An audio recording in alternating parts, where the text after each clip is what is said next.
राधे राधे भक्तों, जय श्री कृष्ण, जय सिया राम। अध्याय 17 श्रद्धा के विभाग। अर्जुन ने कहा, हे कृष्ण, जो लोग शास्त्र के नियमों का पालन न करके अपनी कल्पना के अनुसार पूजा करते हैं, उनकी स्थिति कौन सी होती है? वे सतोगुणी होते हैं या रजोगुणी या फिर तमोगुणी? भगवान ने कहा, देहधारी जीव द्वारा अर्जित गुणों के अनुसार उसकी श्रद्धा 3 प्रकार की हो सकती है: सतोगुणी, रजोगुणी अथवा तमोगुणी। अब इनके विषय में मुझसे सुनो। हे भरतपुत्र, विभिन्न गुणों के अंतर्गत अपने अपने अस्तित्व के अनुसार मनुष्य एक विशेष प्रकार की श्रद्धा विकसित करता है। अपने द्वारा अर्जित गुणों के अनुसार ही जीव को विशेष श्रद्धा से युक्त कहा जाता है। सतोगुणी व्यक्ति देवताओं को पूजते हैं, रजोगुणी यक्षों और राक्षसों को पूजते हैं और तमोगुणी व्यक्ति भूत प्रेतों को पूजते हैं। जो लोग दंभ तथा अहंकार से अभिभूत होकर शास्त्र विरुद्ध कठोर तपस्या और व्रत करते हैं, जो काम तथा आसक्ति द्वारा प्रेरित होते हैं, जो मूर्ख हैं तथा जो शरीर के भौतिक तत्वों को तथा शरीर के भीतर स्थित परमात्मा को कष्ट पहुंचाते हैं, वे असुर कहे जाते हैं। यहाँ तक कि प्रत्येक व्यक्ति जो भोजन पसंद करता है वह भी प्रकृति के गुणों के अनुसार 3 प्रकार का होता है। यही बात यज्ञ, तपस्या तथा दान के लिए भी सत्य है। अब उनके भेदों के विषय में सुनो। जो भोजन सात्विक व्यक्तियों को प्रिय होता है वह आयु बढ़ाने वाला होता है, जीवन को शुद्ध करने वाला तथा बल, स्वास्थ्य, सुख तथा तृप्ति प्रदान करने वाला होता है। ऐसा भोजन रसमय, स्निग्ध, स्वास्थ्यप्रद तथा हृदय को भाने वाला होता है। अत्यधिक तिक्त, खट्टे, नमकीन, गरम, चटपटे, शुष्क तथा जलन उत्पन्न करने वाले भोजन रजोगुणी व्यक्तियों को प्रिय होते हैं। ऐसे भोजन दुख, शोक तथा रोग उत्पन्न करने वाले होते हैं।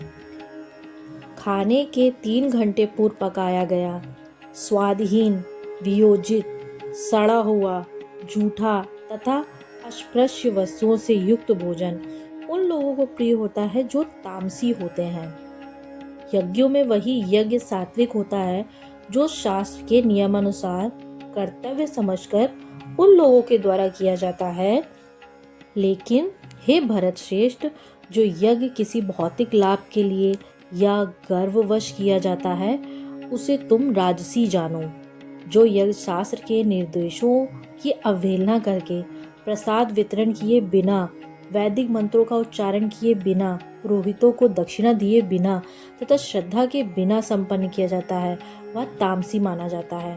परमेश्वर, ब्राह्मणों, गुरु, माता पिता जैसे गुरुजनों की पूजा करना तथा पवित्रता, सरलता, ब्रह्मचर्य और अहिंसा ही शारीरिक तपस्या है। सच्चे, भाने वाले, हितकर तथा अन्यों को शुद्ध न करने वाले वाक्य बोलना और वैदिक साहित्य का नियमित पारायण करना, यही वाणी की तपस्या है। तथा संतोष, सरलता, गंभीरता, आत्मसंयम एवं जीवन की शुद्धि, ये मन की तपस्या है।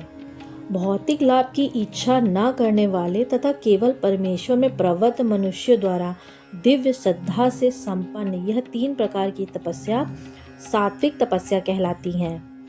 जो तपस्या दंभ पूर्वक तथा सम्मान, सत्कार एवं पूजा कराने के लिए संपन्न की जाती है वह राजसी अर्थात रजोगुणी कहलाती है।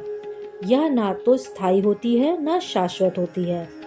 मूर्खतावश आत्म उत्पीड़न के लिए या अन्यों को विनष्ट करने या हानि पहुंचाने के लिए जो तपस्या की जाती है वह तामसी तपस्या कहलाती है।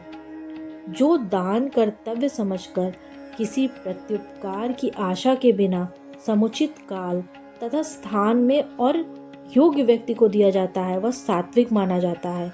किंतु जो दान प्रत्युपकार की भावना से या कर्मफल की इच्छा से या अनिच्छा पूर्वक किया जाता है वह रजोगुणी राजसी दान कहलाता है।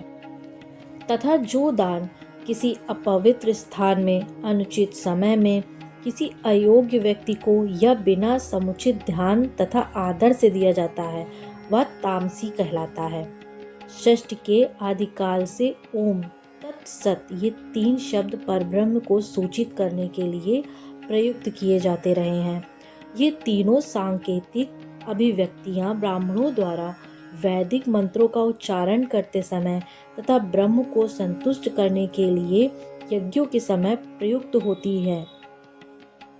अतएव योगी जन ब्रह्म की प्राप्ति के लिए शास्त्रीय विधि के अनुसार यज्ञ, दान तथा तप की समस्त क्रियाओं का शुभारंभ सदैव ओम से ही करते आए हैं।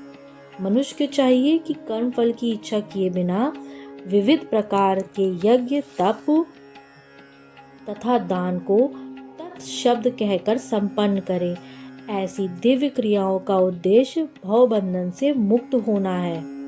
परम सत्य भक्तिमय यज्ञ का लक्ष्य है और उसे सत शब्द से अभिहित किया जाता है। हे प्रतापुत्र, ऐसे यज्ञ का संपन्न करता भी सत कहलाता है। जिस प्रकार यज्ञ, तप तथा दान के सारे कर्म भी जो परम पुरुष को प्रसन्न करने के लिए संपन्न किए जाते हैं सत होते हैं। हे पार्थ, श्रद्धा के बिना यज्ञ, दान या तप के रूप में जो भी किया जाता है वह नश्वर है, वह असत कहलाता है और इस जन्म तथा अगले जन्म दोनों में ही व्यर्थ जाता है। तो भक्तों, ये था हमारा 17 अध्याय जो हमारा संपन्न होता है। अब हम आगे बढ़ेंगे अध्याय 18 की तरफ, जो है हमारा संन्यास की सिद्धि, उपसंहार। तो अभी के लिए बस इतना ही। राधे राधे, जय श्री कृष्ण, जय श्री राम, धन्यवाद।